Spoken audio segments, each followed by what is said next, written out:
If you want to read the Bible, but you don't know where to begin, I want to give you a place where you can start based on what it is you're trying to figure out. So if you're trying to understand the teachings of Jesus Christ, you're trying to understand his teaching about the kingdom of God, the place you need to start is the book of Matthew. Matthew lays this out so clearly, you cannot miss it. You just track every single place where Jesus is teaching on the kingdom of God, and you will begin to understand what this beautiful kingdom is all about.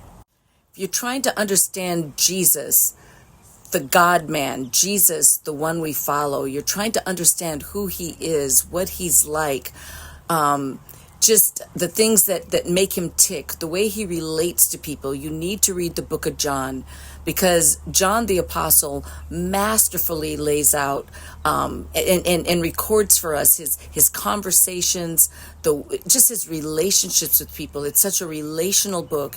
You really get a feel for who Jesus is. If you're trying to figure out what characterizes a true follower of Jesus Christ, like what does real Christianity look like? What does it look like to be a disciple of Jesus Christ? You need to read 1 John. 1 John exposes what the fake Christianity looks like versus what real Christianity looks like. If you're trying to figure out how to grow in your faith, like what are the components, what's necessary to be able to grow as a Christian, like what is step 1, step 2, step 3, step 4, my goodness, you need to read 2 Peter chapter 1.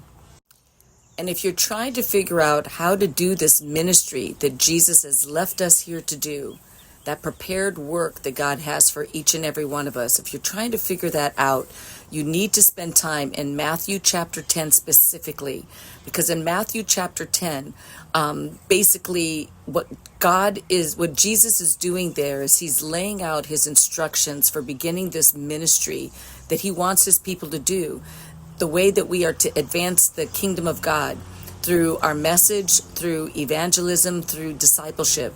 And then he also tells us in Matthew chapter 10 what we can expect from the world and from our family and even from the church as we do this ministry, so that we don't walk around with rose-colored glasses. We know exactly what we can expect, the good, the bad, and the ugly.